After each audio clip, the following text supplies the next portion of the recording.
Bonjour, le vendredi 22, samedi 23 et dimanche 24 février 2013, à l'espace 3000 Ayer dans le Var, se tenait la 6e édition du Salon de la Maison et du Bien-être. Voici l'interview de Marie-Paul Fréchel de l'association Plume d'Azur. Alors nous sommes le samedi 23 février 2013, retour pour nous à l'espace 3000 Ayer puisqu'on y était il y a 15 jours, ça fait très plaisir d'ailleurs de se retrouver dans ce lieu qu'on connaît très très bien. Nous sommes donc au salon de la maison et du bien-être et comme je le fais d'habitude, j'ai quelqu'un à côté de moi, je vais lui demander de se présenter. Bonjour à tous, je m'appelle Marie-Paul Fréchel et je suis depuis le 2 février 2013 la présidente d'une association qui s'appelle Plume d'Azur et qui réunit à peu près 98 auteurs de la région PACA. Et bien sûr, tous les autres auteurs, bien sûr, sont les bienvenus. C'est pas restrictif. Et cette association existe à peu près depuis 8 ans. Et au travers de cette association, notre but, c'est de promouvoir, bien sûr, nos auteurs par l'intermédiaire de salons dans toutes les villes qui nous entourent, des nuitées littéraires.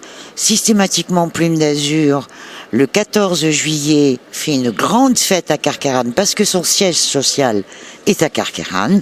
Intéressant d'apprendre ça, quand même. Oui, c'est à Carqueiranne et d'ailleurs une très très jolie ville et un maire adorable qui vraiment nous facilite toutes les possibilités pour pouvoir mieux promouvoir nos auteurs. Nous avons aussi au sein de cette association des ateliers d'écriture. Alors pour ceux qui écrivent des romans mais qui ont envie de les transformer en scénarii, nous avons Pierre Poquet qui peut les aider, qui est un écrivain et un ancien scénariste d'ailleurs. Nous avons aussi les cafés littéraires où nos auteurs, nous les invitons dans une très jolie brasserie où nous faisons donc une rencontre à chaque fois de 2 auteurs et ça se termine par un petit apéritif sympathique. Alors on cherche justement donc à interviewer les associations, donc on est ravis lorsque justement une association vient à notre micro, et ceci d'autant plus que vous le savez, je vous l'ai déjà dit, on a fait la fête du livre, on a été très bien accueillis par les écrivains, j'espère qu'on fera d'ailleurs la même chose l'année prochaine. Au niveau de cette association, est-ce que vous intervenez un petit peu sur le parcours d'édition ou est-ce que vous contentez simplement de suivre vos écrivains? Écoutez, en les suivant, nos écrivains, comme pour reprendre vos mots, c'est surtout s'intéresser justement qui les édite, comment ils les éditent, la publicité que ces éditeurs peuvent faire à ces écrivains. Et nous, ce qu'on peut leur apporter en plus, parce que ça c'est vraiment très spécifique aux maisons d'édition. Donc on ne pouvait pas, nous, en tant qu'association, intervenir auprès de ces éditions. Mais par contre, du moins en revanche, on peut essayer d'agrémenter la qualité de nos salons pour leur apporter le maximum de personnes qui puissent s'intéresser à ces écrivains de qualité, parce qu'aujourd'hui, il nous faut les montrer, il faut que les gens puissent les apprécier. Ce sont des gens de grande qualité, des gens qui ont des vécus extraordinaires, il y a des historiens. Si vous me permettez, des parcours quelquefois hors du commun. Très certainement, il y a des parcours hors du commun, mais il faut venir pour pouvoir les rencontrer.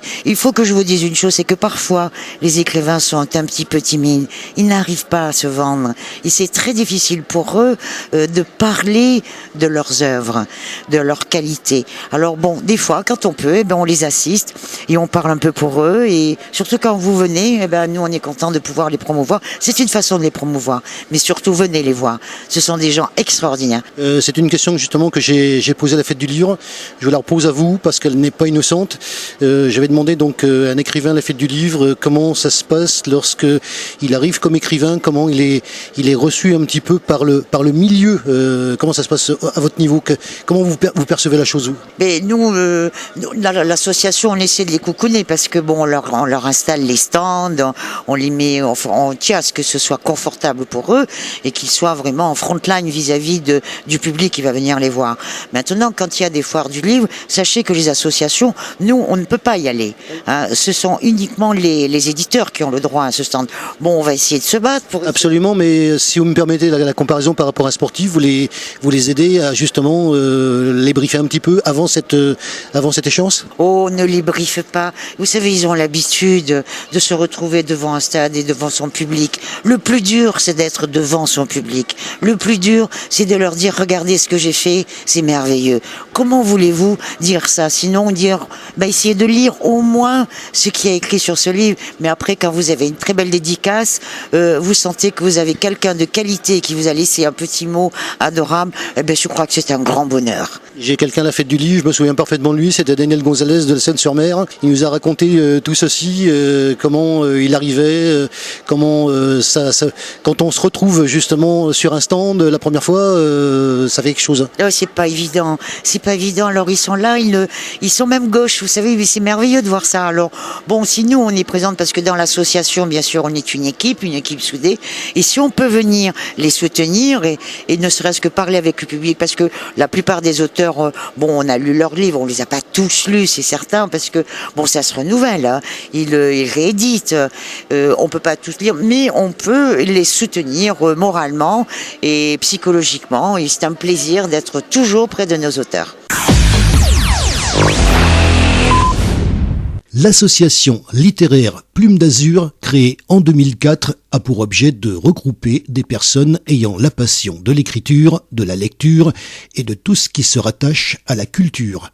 Ça tombe bien, KXTC Podcast a vocation à réaliser des sujets d'information, de pédagogie, voire d'éducation. Retrouvez désormais nos sujets sur la chaîne YouTube KXTC Podcast, sur le site internet www.lesud83fr/levarois rubrique radio et sur notre site internet www.kxtc-podcast.fr.nf rubrique radio. Consultez en particulier sur ce site la rubrique Qui sommes-nous?